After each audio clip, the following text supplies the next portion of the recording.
What's up, mountain bikers? Jeff Bryant's here, back after a long hiatus with a first look at the Fox Podium. This video is going to be a little different than my normal deep dive review and more of a first look. Expect a longer form review to follow after I've had more time on the product. Also, before I continue, I'm assuming most anyone watching this is a bike nerd, which I am saying lovingly and clearly am one myself. With it, that means you know this fork exists and you've probably geeked out a bit on it. I don't want this review to be repetitive, so if you haven't checked out this product from one of the big media outlets, maybe Jeff Kendall-Weed's YouTube channel, or just gone to the Fox website, I suggest you start there first. Okay, on to the review. Out of all the time I've had reviewing product, both for media outlets and for companies like Fox and RockShox, I'm not sure I've ever ridden something that has left me so confused about what I think. On one hand, I've had nagging durability issues, and my initial impressions from a performance standpoint didn't blow my socks off. On the other hand, as I've worked through some of those hiccups, I'm starting to see sparks of something that might actually be better. Let's take this right from the top. Right when the fork accidentally showed up at the bike shop, Open Range Cycles in Jackson, Wyoming. They've been awesome through this process. I didn't actually order the fork, I swear. It just showed up, which meant my wallet somehow magically opened as if it was a bodily function and the fork was mine.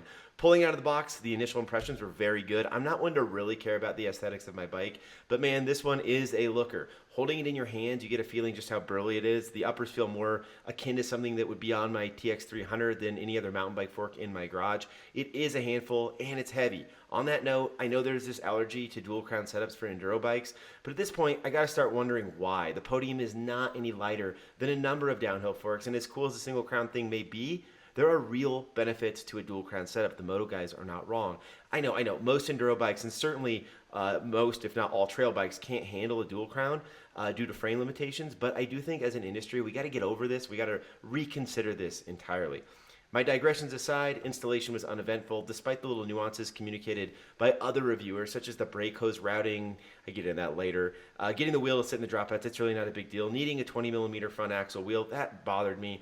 And how close the oil spraying air valve sits to the brake system. At first, I kind of rolled my eyes, thinking, who cares? After more time, I think there's real merit to this one. To those who might not be aware, there is a significant amount of oil in the air spring of these forks. While there might be ways to keep from spraying a pressurized oil slurry all over your brake system when disconnecting a pump or changing volume spacers, Fox could have further mitigated this problem by flipping the air spring to the drive side and the damper to the brake side, which apparently they didn't do to quote-unquote keep congruency across all fork models. Guys, last time I checked, you already broke this because you put the air valve on the bottom of the fork, which is unique to just this one model. So who cares if you flip-flop tubes too? I hope this isn't indicative of the broader business and engineering culture at Fox, which it probably isn't, but these types of decisions always leave me skeptical as to just how engineering-centric the team really is. As far as tuning goes, I keep coming back to a setup that is pretty close to what Fox suggests for my weight at 205 pounds, which is 106 PSI, one volume spacer, 6 clicks of high-speed compression, 8 clicks of low-speed compression, 6 clicks of low-speed rebound, and 3 clicks of high-speed rebound. I've played with varying other clicker configurations, pressures, token setups, some way outside these numbers. So far, I feel like the fork is best around this point. I obviously have a lot more to learn with respect to tuning and setting this thing up, being I've only had it for a short amount of time, so don't take any of these numbers as gospel. Usually I put the durability talk as one of the last points because there isn't much to talk about. Not here. Both forks I've received from Fox leaked from the brake side of the fork.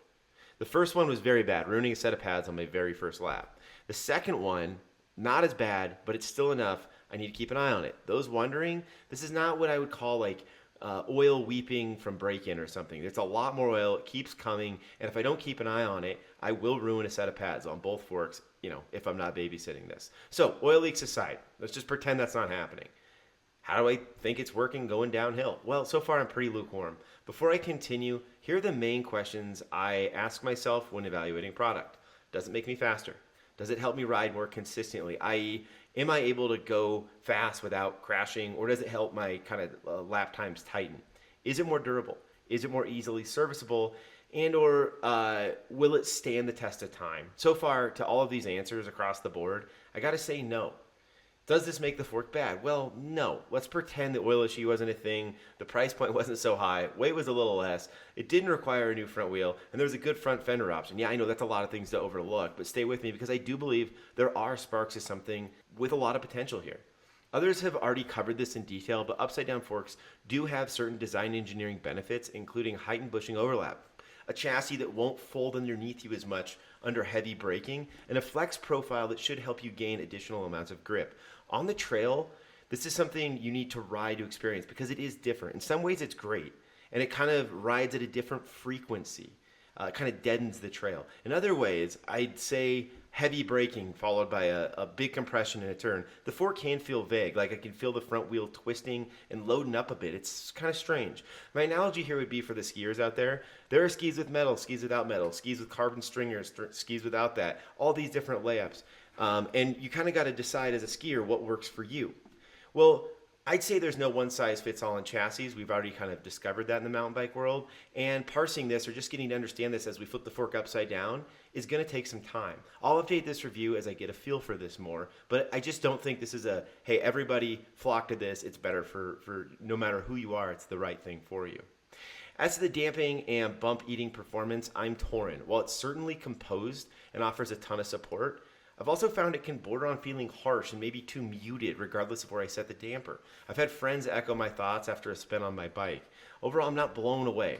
I'm not totally disappointed either. Maybe this seal leak is an indication of something else, say an alignment problem, or maybe I'm not hearing the same music the other testers like, Charlie Sponsel or Dario at Pink Bike are hearing. Then again, maybe not. Richie Root is on the 38, the EWS, after the Podium came out. Other Fox athletes have stuck with the 38, like Cody Kelly at the Regional Enduro. He just took the W at. For me, putting the 38 back on the bike, as I've had to do now a couple of times, hasn't left me bummed. It's lighter. It almost feels more active. Yes, it does deflect more. It flexes more underneath the bike under heavy braking. It's not as controlled. It doesn't look as cool. But I'm not any slower on it. And my hands don't hurt any less. Unless I'm just flat missing something, which is definitely possible. The Podium reminds me of an ultra premium tequila. It says it's better because it's ultra premium. It's right there on the box, and the price tag tells me I'm for sure buying something good. So good, right? If you follow the business side of the sport, which I obviously do closely, you'd know Fox has talked extensively about the bright spots at the upper end of the market. Heck, in their conference call last night, they talked about how product launches are really driving revenue and profitability. So there are incentives to introduce a product that is different. Even if it's not totally better, it's just different. So on that note, I played a thought experiment, pretended the Podium was out first, and then Fox just came out with this new product called the 38. How would the market react to a product that is roughly half the price, is notably lighter, has a great fender solution, and a longer travel option? I bet the market loves it. In fact, I bet they're raving about it. Patron for the masses. Hooray. Bad tequila analogies aside, I'm hoping I send this back and learned it wasn't a line ride, or maybe something else is going on. I've considered tearing into the fork myself to figure this out, but I don't think it's the right approach. Honestly, don't have time. I'm not a real suspension engineer. And let's say I figure it out. What do I do? Where do I get parts? What if it's twisted? Spend more money? No thanks. On top of that, I know Fox wants to look at this themselves, which is why they haven't put any deep dive manuals online. Finally, I want this review to be a reflection of the real ownership experience for a normal rider, not a media guy, not a sponsored racer, not a shop owner, not a garage tinker. What's it like to drop $2,000 on a fork and have problems? How's Fox handle it? Turns out they've handled it okay. The first fork took about 9 days to be warrantied. Not bad, but a bit frustrating. This one, they want back, and they're going to try to solve the problem as opposed to flipping me for a new fork because they have no more forks for warranty. Okay, I guess that's okay, but Fox does have my $2,000, and I have a fork that might ruin brake pads at any moment with mediocre performance. For the record, I'm putting transition atop the warranty handling hierarchy. They always find a way to keep you riding, even if it's at their expense. So now what? Well, we wait and see. Obviously, I'm going to send the fork back, so you can expect at least one more review as this saga unfolds. There's a lot more I could say about the fork, suspension trends as a whole, and the state of the industry. So on that note, I guess now is a good time to do the YouTube thing and say smash that subscribe button to stay up to date on this one. Also, in the vein of shameless plugs, those interested more in the business side of things, I have started a Substack page where I apply my quasi-CFO ex-equities analyst lens to the bike biz. You can find that link in the description too. Finally, look for a bunch more reviews in the coming months, and thanks as always for watching. Cheers and happy trails, everybody.